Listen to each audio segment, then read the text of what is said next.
al estudio de la epístola a los Hebreos. El tema central de esta epístola es la supremacía de Cristo, su supremacía como la perfecta palabra de Dios al hombre y el perfecto representante del hombre ante Dios. En este tiempo que los fundamentos son sacudidos, la epístola a los Hebreos nos presenta un rey y un reino que jamás será conmovido.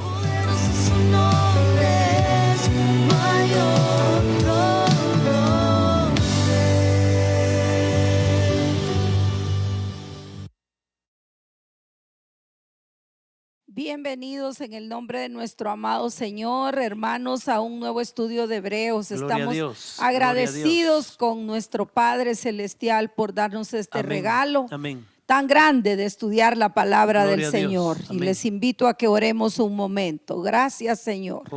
Gracias, amado Padre Celestial. Gracias por ser tan fiel, tan bueno. Gracias por prometernos estar con nosotros todos los días hasta el fin del mundo. También tu palabra bendita dice que el bien y la misericordia tuya nos van a seguir todos los días de nuestra vida.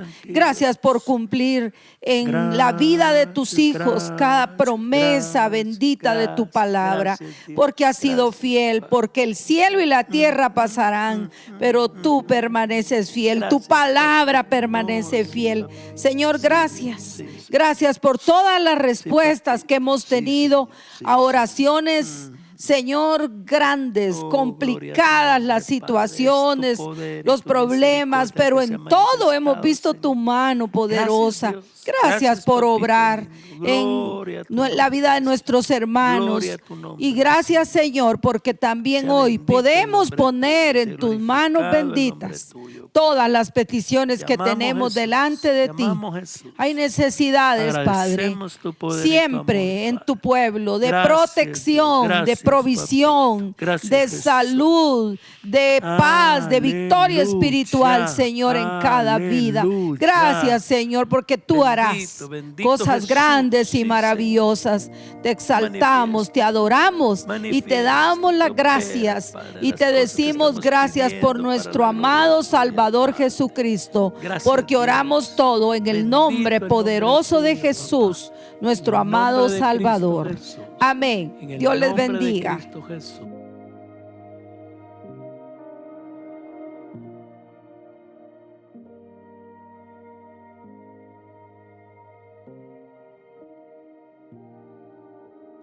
Buenas noches, amados hermanos, Dios les bendiga. Buenas noches, papá. ¿Qué tal, hijo? Buenas noches, mis amados, Dios les bendiga. Este sábado a las 5 de la tarde, otro tiempo precioso de oración. Amén. El último sábado que nos reunimos a orar, dos cosas maravillosas, hermano. Primero, el Señor usó a muchos de nuestros hermanos para ministrar la gracia de Dios y ese tiempo de oración precioso. Y también la cantidad de hermanos que había. Estamos agradecidos con el Señor. El tiempo que ocupamos para orar es tiempo que vale oro. Amén. Amén. Amén. Amén. Ahora continuamos con Hebreos. Y ahora vamos al capítulo 5. Amén. Amén. Hebreos 5, vamos a leer los primeros 4 versículos.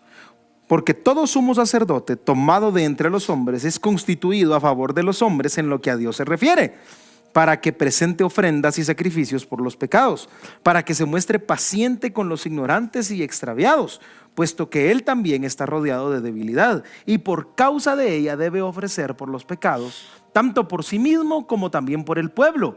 Y nadie toma para sí esta honra, sino el que es llamado por Dios, y como lo fue Aarón.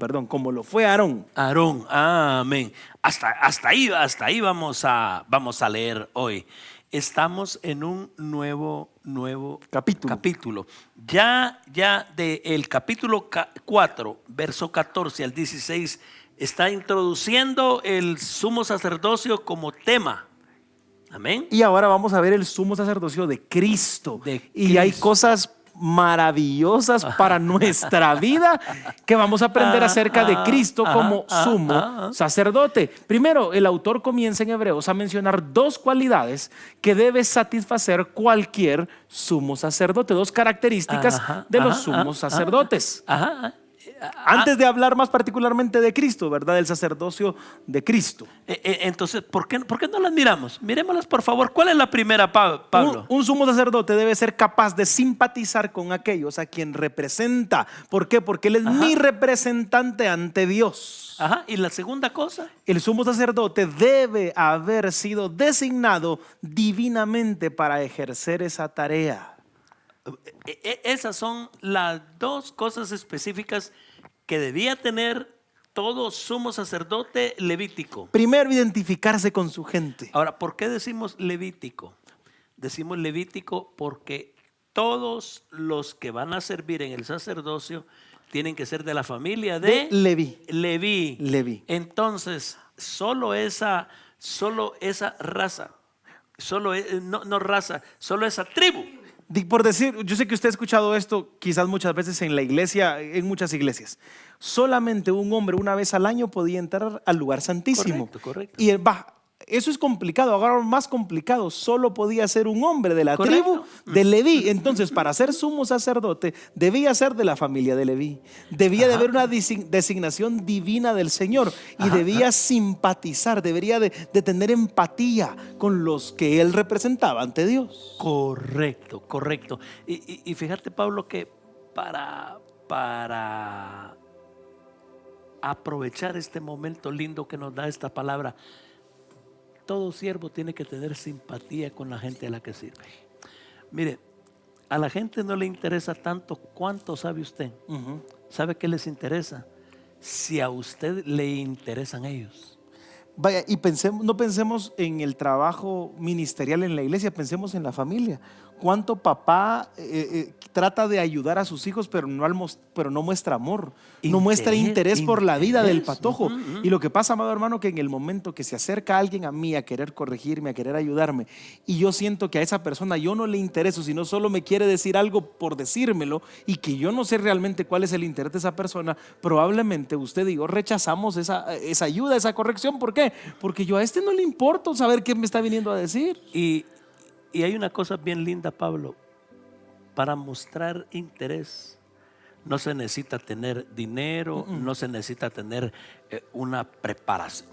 No, mire, una maestría, un doctorado. Usted se le puede acercar a su hijo y decirle: hijo, ¿cómo te fue hoy en la escuela? ¿Cómo estás? ¿Cómo te sentís? Usted que es líder en la iglesia, no interesarse solamente por... Y trajiste invitados. El domingo nosotros tenemos una actividad donde había que llevar invitados, amado hermano. Yo no voy a llegar... Y trajiste invitados. No, qué inútil. No, ¿cómo estás? ¿Cómo te ha ido? ¿Estás bien? Correcto, amado hermano, correcto. Parte de lo que estamos aprendiendo del sumo sacerdocio es ese interés y amor. Yo sé que va a sonar raro lo que voy a decir, ese interés desinteresado en las personas. Pero es que debe ser así. Mire lo que dice el versículo 1. Porque todo sumo sacerdote, tomado de entre los hombres, es constituido a favor a favor de los hombres. O sea, él no está ahí para satisfacer sus necesidades. Él está ahí a favor de los otros. No está ahí para aprovecharse de ese privilegio. Exacto. Está para estar a favor de. Fíjate, Pablo, que de las cosas que más debe poner atención un esposo con su esposa es de ser afectuoso, de tener afecto. No amor, afecto. Y fíjate que la mejor manera de mostrar afecto es decirle: me interesas. Pues sí. Hacer cosas que decir: hola, ¿cómo estás? ¿Cómo te fue hoy? Fíjate que si vos le preguntas a tu esposa: ¿cómo te fue hoy? Ella te da un discurso de 20 minutos. Claro, exacto. Sí. Pero si te pregunta a vos: ¿cómo te fue? Bien. Sí. ¿Y sabes por qué? Porque los hombres somos más pan sin sal. Y somos diferentes en la forma en la que muchas veces uno como hombre, el querer reconocer que está mal, como que le toca tanto el orgullo a uno que uno dice, y te digo eso porque justo yo acabo de escuchar a un pastor que estaba hablando y da el mismo ejemplo que vos, y me gustó una cosa que dijo: para un hombre reconocer que no está bien, piensa que está perdiendo hombría. Correcto. Y uno da por sentado que entonces, ¿para qué le voy a preguntar a un niño, a una mujer, cómo está? Sí, qué feo que yo diga que no me siento bien hoy. Entonces, amado hermano, qué precioso pensar que yo, que estoy sirviendo en la iglesia, en el liderazgo, que tengo un grupo de gente a mi cargo, primero debo de tener empatía con ellos. Debo de saber que yo estoy ayudándoles, bendiciéndoles, no solamente interesado en que cumplan algo. Y mire, pues, puede decir alguien: sí, hermano, pero usted porque no tiene esta gente que me saca de onda. Mire el versículo 2, ¿cómo dice? ¿Cómo dice el versículo 5:2? Para que se muestre paciente. ¿Con quiénes? Con los ignorantes y extraviados, puesto que él también está rodeado de debilidad. Y fíjate que aquí hay dos cosas bien interesantes en el versículo. Está hablando del sumo sacerdocio de los levitas y está diciendo: él debe ser paciente. ¿Con quién? Con los ignorantes y extraviados. ¿Por qué? Porque él también es un ignorante y un extraviado. Entonces, amado hermano, parte de lo que yo creo que lastima mucho al adolescente y al niño es que a uno se le olvida que uno fue adolescente y que uno fue niño. ¿Y cómo fue adolescente y cómo fue de niño? Y hay niveles y categorías. Entonces, amado hermano, usted y yo no podemos olvidar, los que ya tenemos cierta edad, de que un día tuvimos 15, 16, 17 años. Fíjese que hoy en la mañana estaba haciendo un trabajo en un jardincito que tiene hermana Dorita. Y entonces Pablito subió y comenzó a poner un cordel de pescar bien finito. Sí, y cuando uno pasaba, se enredaba ahí. Y yo me enredé. Y se enredó el papá, me enredé yo, ya se enredó hermana Dorita. Pero Pablo me hace una pregunta. Pues me dice: mira qué patojo qué bandido. Y mire, lo hizo tan bien que como el hilo de pescar cuesta hacerle nudos, le puso pegamento para que no se zafara. Para que no se zafara. O sea, él hizo un análisis de la debilidad de su trampa. Y Pablo me hizo una pregunta y me dice: es que vos fuiste así cuando niño también, ¿verdad? Hermano, eso es una cosa bien interesante. Sí, así éramos. Mire, qué triste cuando hay una persona que tiene el privilegio de servir, pero él se siente que los mira a todos por encima del hombro. Exacto. Qué triste. Y yo sé que lo que estamos hablando ahorita es profundísimo, pero también tiene esta aplicación reto, devocional, ¿verdad? Esta es una aplicación devocional, hermano. Que nos tiene que llamar la atención a nosotros, ¿verdad? Ahora, ya regresando al tema, a la doctrina central, que está aquí.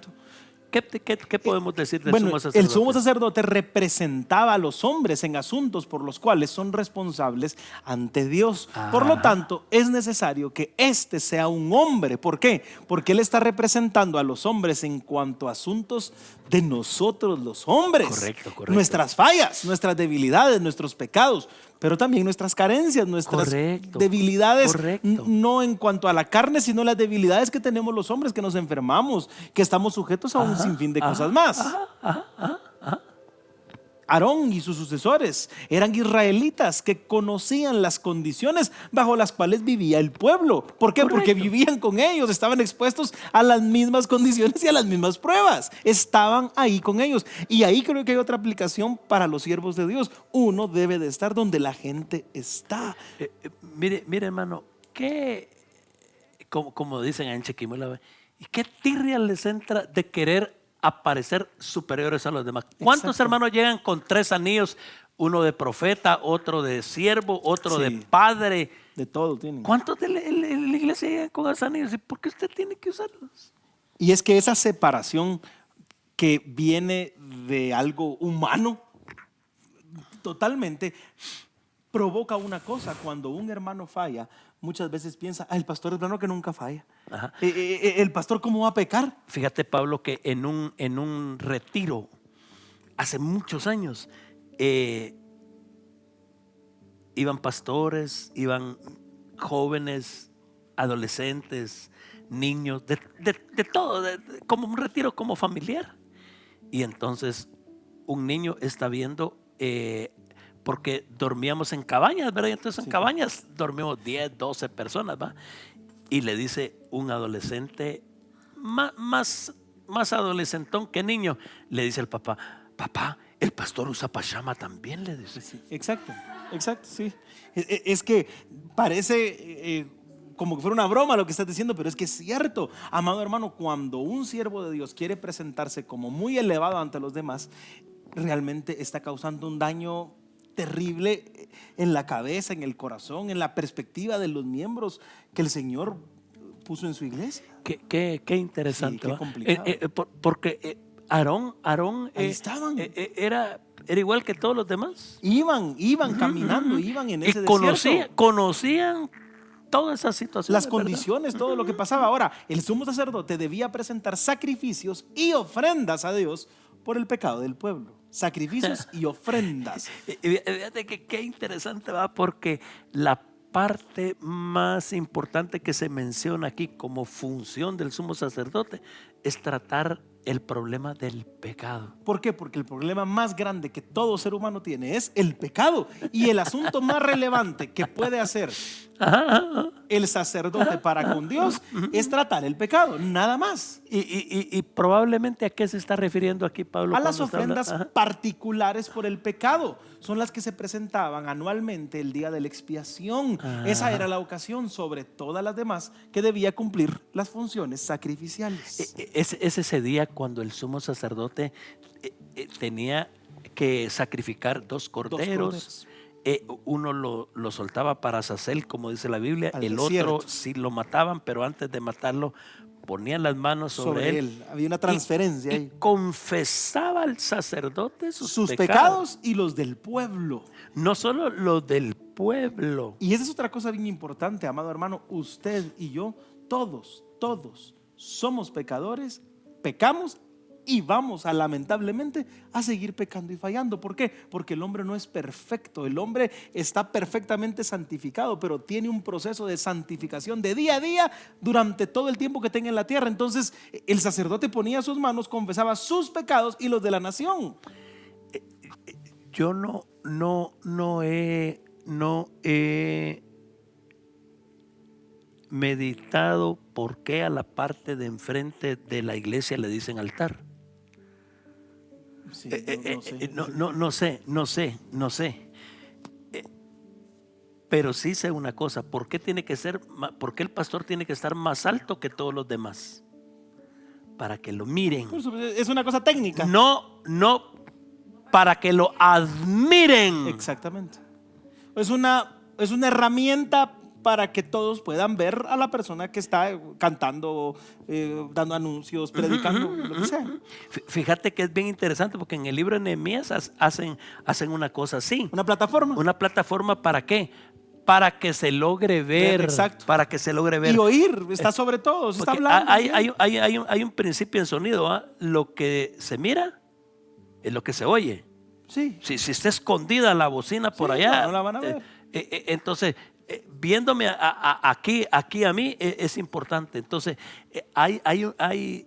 no es el mismo nivel de piso, pero no es para que nos admiren, es para que nos miren. Es por una cuestión técnica, no por una cuestión eclesiástica, doctrinal. O espiritual. Peor espiritual, peor. O de nivel. No, siervo, no. Es simple y sencillamente una necesidad técnica, nada más. No confundamos. Ahora, usted dice, ¿será que hay gente que se para en una plataforma y se siente más que los demás? Es que la carne es compleja. Sí, y yo pararme en un lugar y recibir un aplauso, en cualquier momento yo puedo venir y decir, ay, qué bonito prediqué hoy, ay, qué bonito canté hoy, qué bonito toqué yo hoy. ¿Por qué? Porque tenemos carne y la carne está ahí. Entonces, como vos decís, el sacerdote lo primero que tenía que hacer es confesar sus propios pecados. ¿Por qué? Porque pecaba. Y entonces ya ahí le está diciendo a los demás, muchachos, yo tengo una gran responsabilidad. Exacto. pero no porque soy mejor que ustedes. Exacto, somos iguales. Necesitamos tanto a un Salvador como ustedes, ¿verdad?, lo necesitan. Y es una cosa, vos necesitas un Salvador como lo necesita la persona que recibió a Cristo hace un minuto. Yo lo necesito, todos lo necesitamos. Amado hermano, en la iglesia, nosotros ante Dios, todos somos hijos adoptados del Señor, con diferentes responsabilidades dentro de la iglesia, pero todos somos hijos. Amén, no hay distinción en ese sentido. Fíjese que es bien interesante, hermano, porque en la iglesia, para hablar de la iglesia, Dios usa una figura de redil, Dios usa una figura de casa, edificio, pero también de ejército. De ejército, por supuesto. Pero no dice que unos son sargentos, tenientes, no. Todos sufre penalidades como buen soldado. ¿Y a dónde ha llegado la iglesia? No, los generales de Dios. O sea que dentro de ese ejército, la gente que no tiene una doctrina correcta metió generales, y en la Biblia no hay nada de eso. Amado hermano, usted y yo debemos de tener siempre en nuestra cabeza y en nuestro corazón eso. Nosotros todos somos hijos de Dios. Y por eso es lo lindo de llamarnos hermanos. ¿Por qué? Porque los hermanos son hermanos y ya. Hermanos. Vamos a seguir mañana con este mismo tema. Amén. Hebreos capítulo 5, los primeros 4 versículos. Amén. Señor los bendiga, amados. Amén.